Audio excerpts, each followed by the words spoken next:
Azadi ka Safar with AIR News. Birth of a Nation.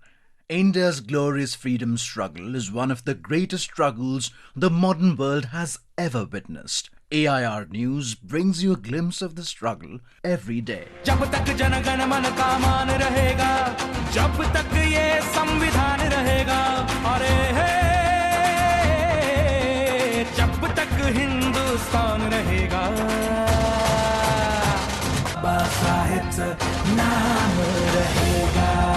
In today's episode, we remember the architect of the Constitution of India, Bharat Ratna Baba Saheb Dr. Bhim Rao Ambedkar, who was born on 14th of April 1891 in Mao, Madhya Pradesh. Young Ambedkar faced a lot of social discrimination while academically training himself, but he surpassed all of them. He prevailed against all the odds and completed a PhD in economics from Columbia University in New York City.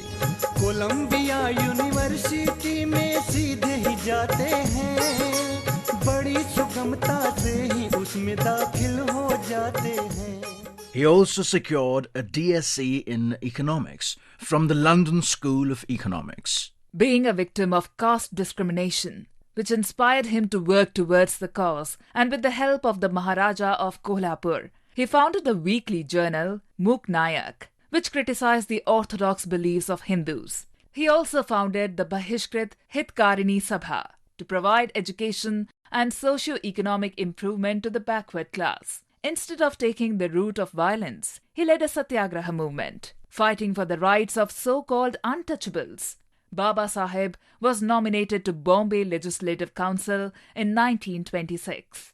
In the Pune Pact in 1934, Baba Saheb reached an understanding with Gandhiji accordingly, where instead of a separate electorate, seats were reserved for depressed class legislative assemblies and the Central Council.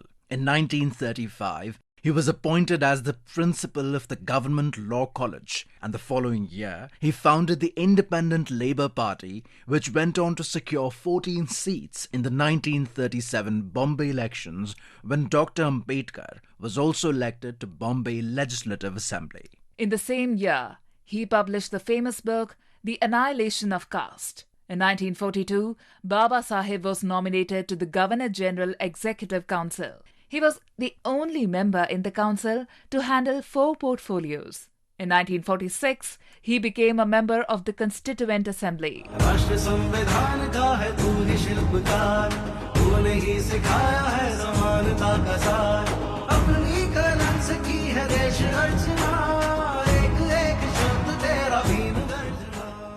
As the chairman of the drafting committee of the Constitution of India, he aimed to bring about a social revolution in the country, freeing it from any sort of discrimination. Our difficulty, as I said, is not about the ultimate future. Our difficulty is how to make the heterogeneous mess that we have today take a decision in common and march in a cooperative way on that road which is bound to lead us to unity. Our difficulty is not with regard to the ultimate.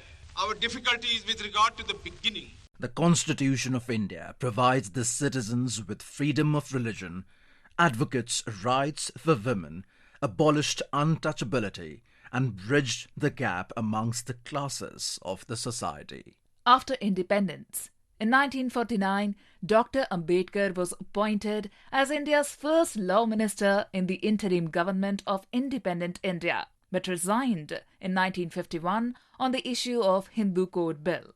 Dr. Ambedkar also helped establish the Finance Commission of India, and it was through his policies that the nation progressed both economically and socially. He was posthumously awarded the Bharat Ratna in 1990. We salute the great nationalist social reformer.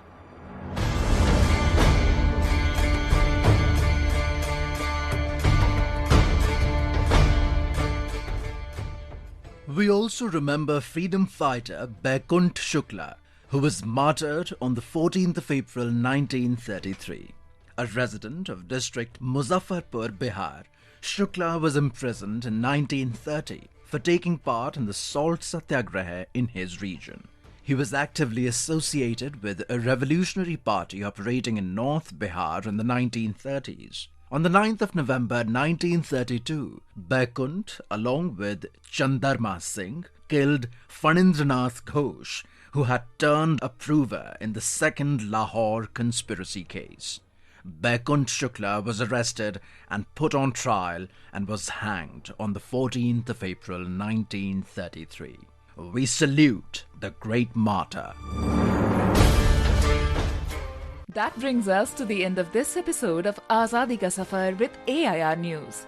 See you in the next episode tomorrow.